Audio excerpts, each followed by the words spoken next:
one of those mornings where even with really good lights, there's zero light from any stars, there's zero moonlight.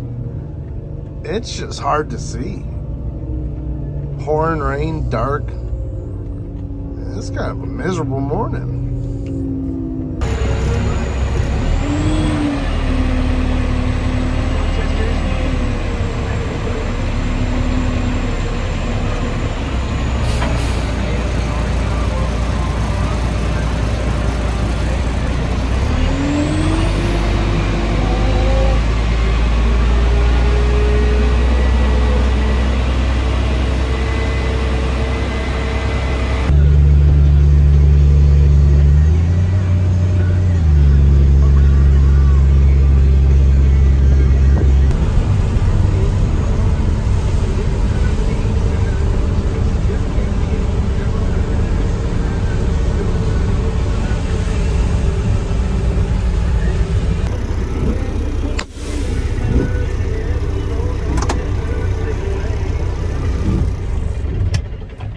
Morning everybody, welcome back to the channel.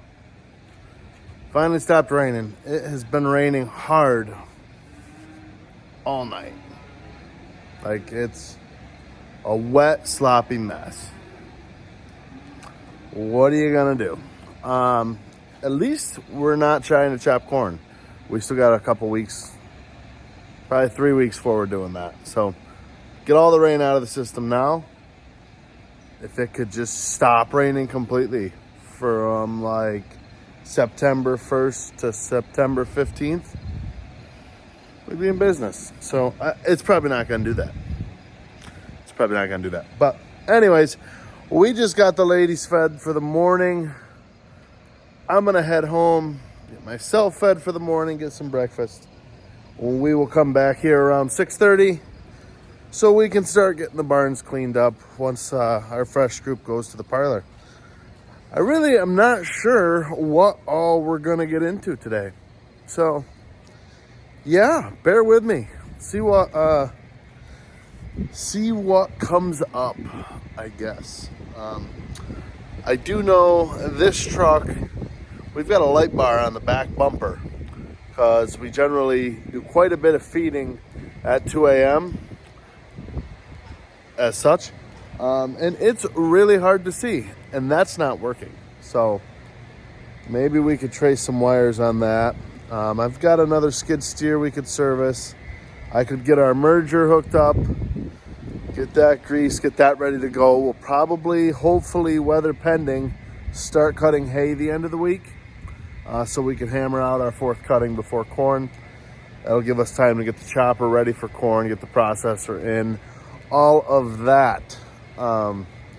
Also, if we have any chance of getting a fifth cutting this year, we've got to get the fourth done in the next, week to 2 weeks. Give it enough time to grow back. We could get a fifth cutting generally the end of September. Again, it's all weather pending. Farming is weather pending. So, anyways, I'm gonna go home and get a snack. Hit that subscribe button, guys. You hit the subscribe button and stop by, I'll give you some breakfast or something. I'm just kidding. I probably won't do that. Don't do that. Don't show up here. I'm not going to give you any breakfast. But hit that subscribe button. Hit that like button. Follow along. See what we get into. Oh boy. The leaves are starting to change.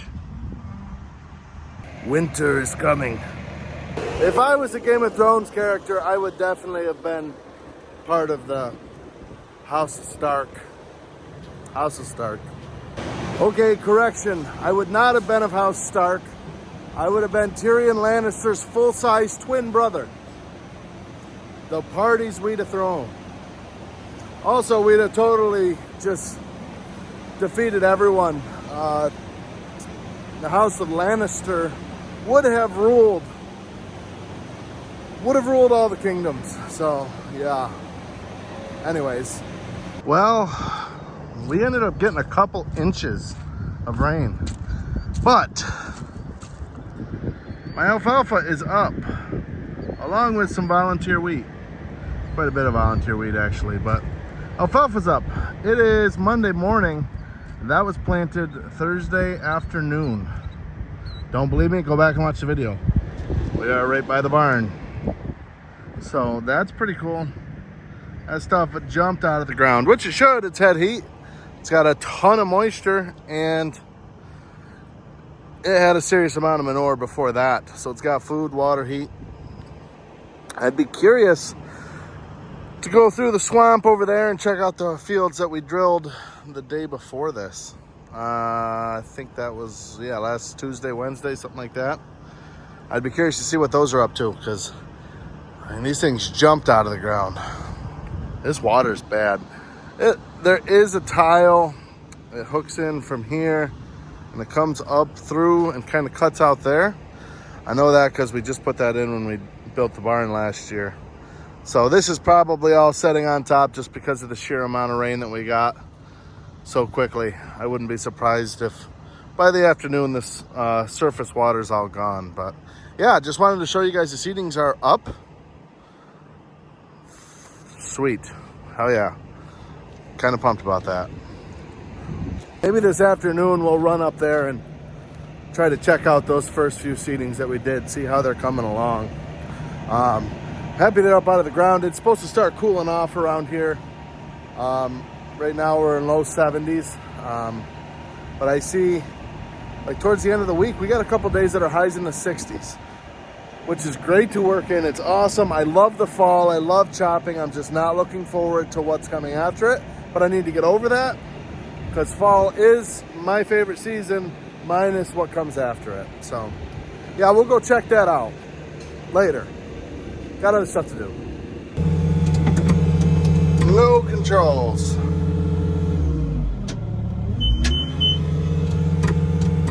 Nothing.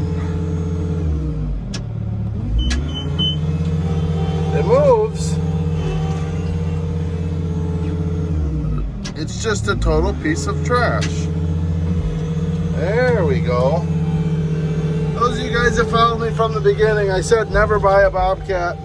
No, don't do it. This will be our last new one. Machine has 532 hours on it. It's on its third computer, and this one's already starting to do this stupid crap where it won't unlock. Yeah, total trash. Done with these Bobcats. All right, we are headed over to a farm about 10 minutes away with two of our 10-wheelers here. We are headed over to buy some corn silage. They had a handful, quite a bit for sale, and we are not going to have enough to get us where we need to be. So we're going to start buying some corn silage to supplement, kind of feed with ours to help get a little more time on that. So why don't we have enough? We have enough corn, we grow enough corn. We still combine quite a bit. The problem is our bunks are not big enough.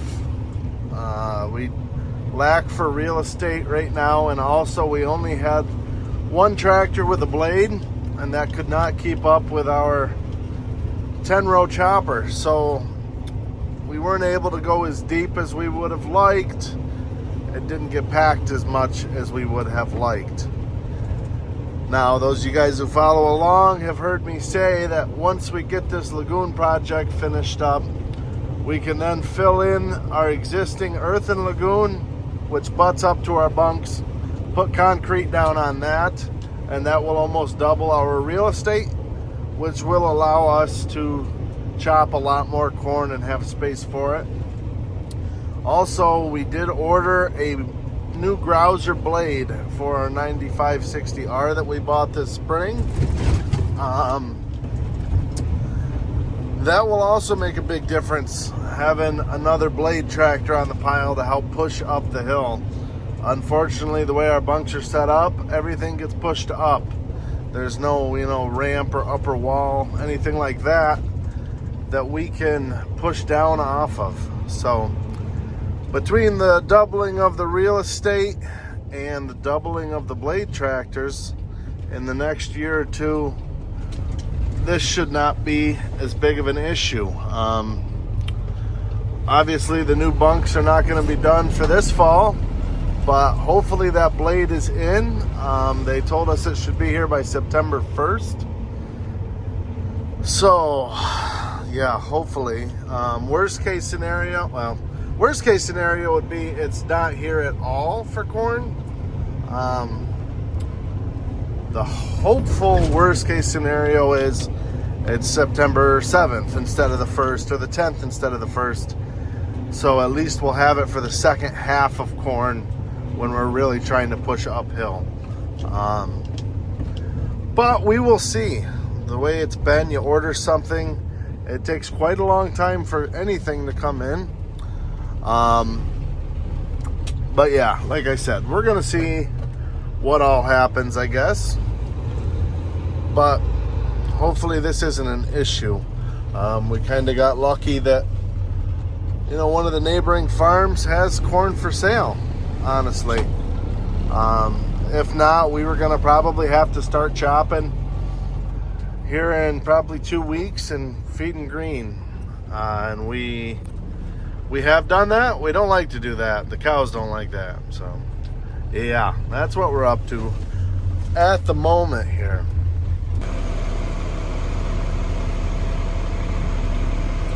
They got a nice looking pile over here. They do a real good job with the Defacer. Stuff smells real good too. I'm not sure if it's BMR, if it's conventional. I would imagine it's conventional. Looks like this is their heifer facility over here. So I would assume that they're probably just putting conventional in over here, which is fine. I mean, that's all we bed or feed at home too. So, yeah, so it'll work. It'll help supplement. It smells real good.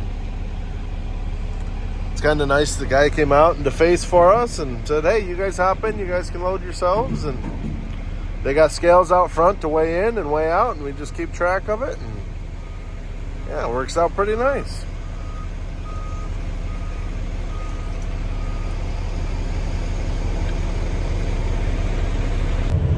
Well, we're headed back now. Just over 15 ton of load, so not the end of the world. And like I said, it's going to be a massive help having this versus not having this. So it'd be cool if we had a semi and we could get a lot more on a trip, but oh well. It just takes 2 trucks instead of 1, that's all. But yeah, we'll head back, get these dumped off, see what else we got going on for the day. I know we got cows we're going to have to breed this afternoon. Yeah, we'll see what else is going on.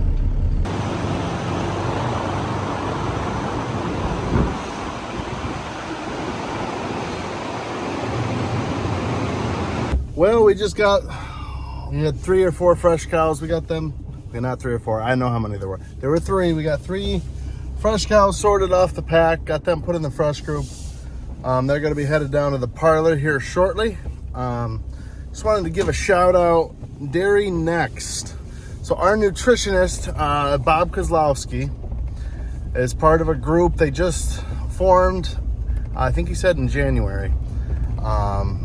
If you guys are in the Northeast and involved with dairy, Rap Nutrition, Dan Button, Bob Kozlowski, you know those names.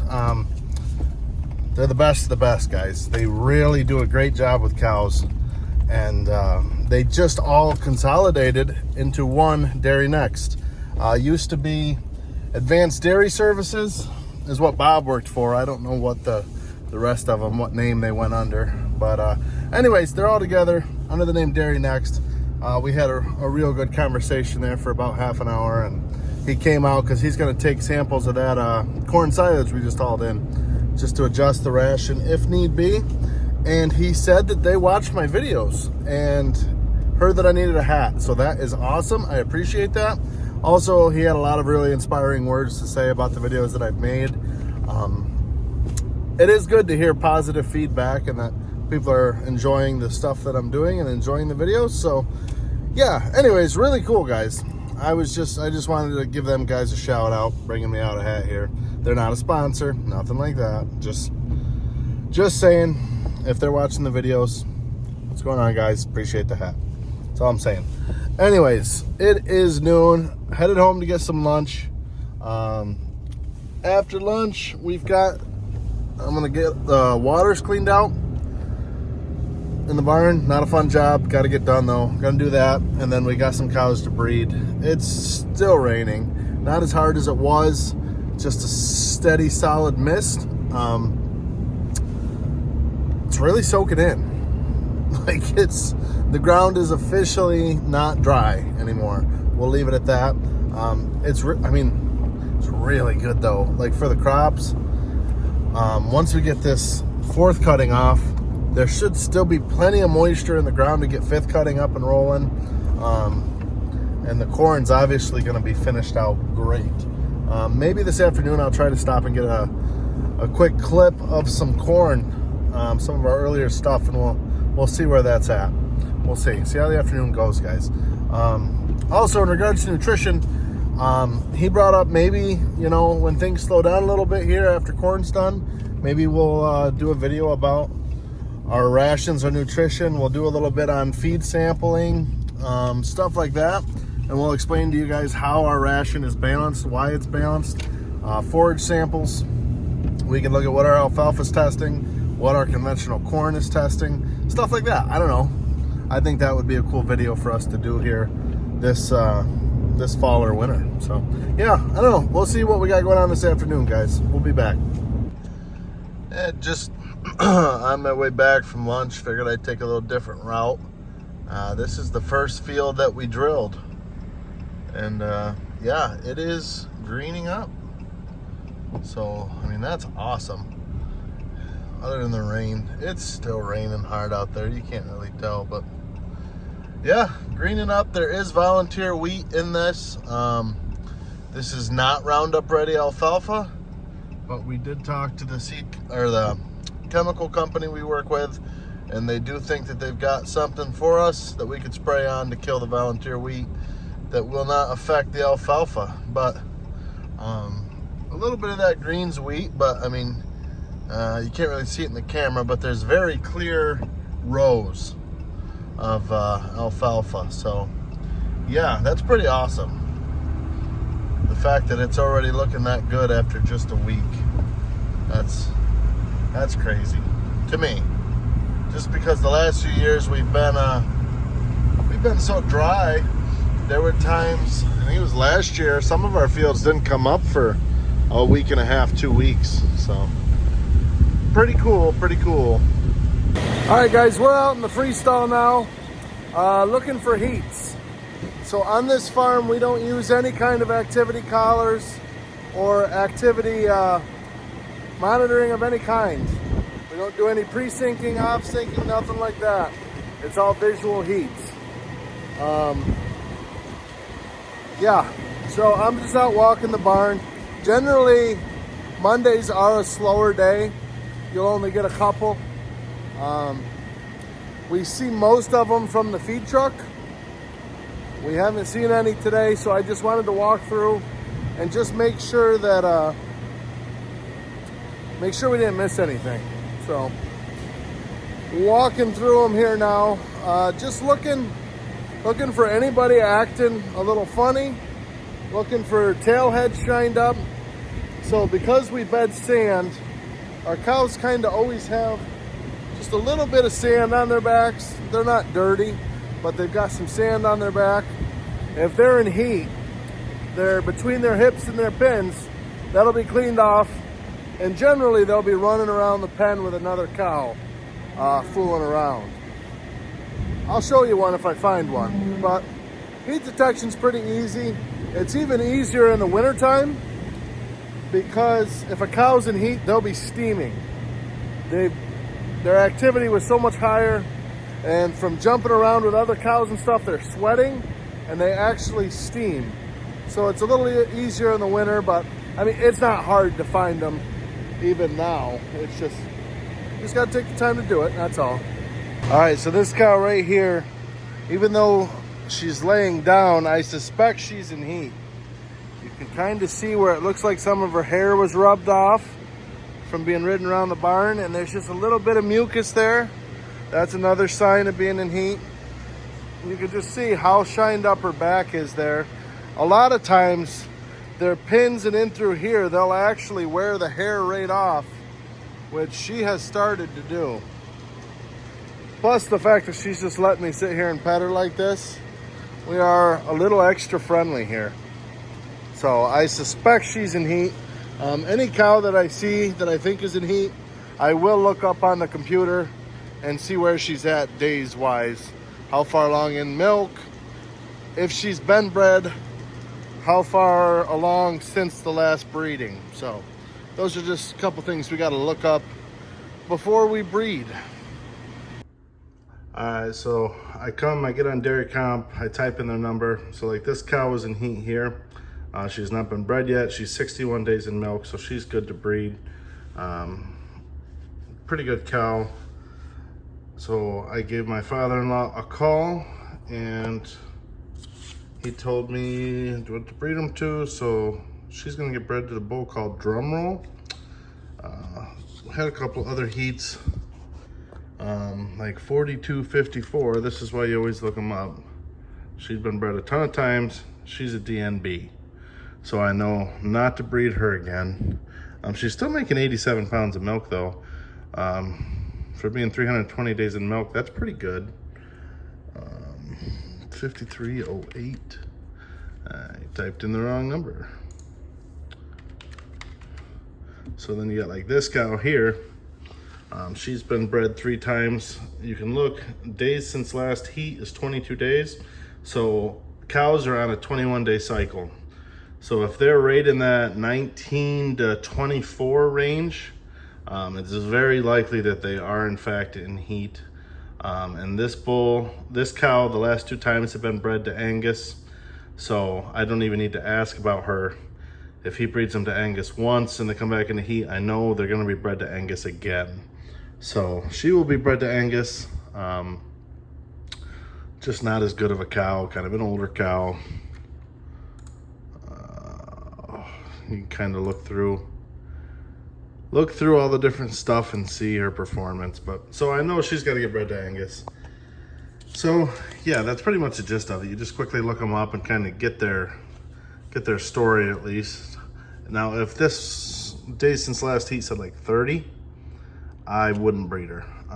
It wouldn't make sense unless she was in an absolute screaming rocking heat. But she wasn't in an absolute screaming rocking heat, but she was 22 days and she looked in heat. So maybe she's just coming into heat, but regardless, we're gonna go ahead and breed her. So yeah, 1, 2, 3, 4 to breed. So generally breeding is a one-man show. If you get a real rowdy cow, call someone to give you a hand, but for the most part, you can go out and get them up into a stall. If there's lockups in the group, which we don't have lockups in the whole barn, but if there are lockups, you could always set the lockups. But if they're in good heats, it's not a problem generally. Now that I said that, I probably totally screwed myself. I'm gonna end up chasing this cow around for 20 minutes, but yeah, we'll see how it goes. This one's in a pretty good heat, so we should be able to get her cornered pretty easily. So that's actually her eating right now. So I'm gonna try to sneak up here and set the headlocks. That would be really ideal.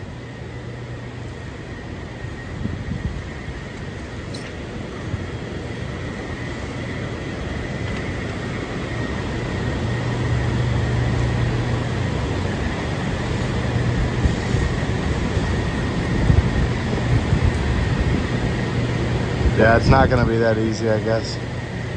So I wasn't able to get her locked up, but she just walked up there and kind of cornered herself. And when they're in real good heats, they generally end up just standing there for you. So yeah, easy peasy. Yeah, so hopefully the other 3 are that easy. That would make this a really easy afternoon. So I got 2 more shots here. We'll go get the next pen bred. I never like to take more than 2 shots at a time. I don't do a lot of breeding. Maybe 30, 40 times a year I'll breed. So I like to keep it a low number. We've got 1 beef, 1 Holstein. So I always put the beef in red. It's just kind of my own personal thing because they're Angus, red Angus, like the breeds. They're black Angus, but I always remember red as Angus. Where we get our semen from, I would say mostly ST Genetics. We use a lot of ABS semen. My brother-in-law is an ABS salesman, so we're getting a lot from him. We do some C-Mex, some Select Sires, some CRV. So we kind of do a little bit of everything, but I would say, well, maybe I should, I guess I don't really know. I would say more ST Genetics than anything else, just because they seem to have the highest genomic bulls, and we do breed primarily off of GTPI. So ST Genetics, but we get all of our Angus semen from ABS. We get some of their Holsteins too. Just all the Angus comes from them, and then, you know, depending on what stud company has the highest bulls at the time, kind of decides how much of what we're using and where. So these two girls are looking at me, so hopefully they're as easy as the last ones. So after they're bred, we write them down in this book here, cow number, date, and the bull that they're done, that they were bred to. We hop back on the old trusty computer, enter bred. So we will start with 5506, today's date. She was bred to 551H, 5397. Then you select the breeder. We go down to myself. They were in standing heats today. Then we had 5308. She was bred today to 829 XB0937. Myself, standing heat. So that's simple. I already entered the first two that I bred, but now they're on here. You can double check. I don't. It almost always works, but 5308. And it comes up today's date and that she was bred to Angus. Same as before.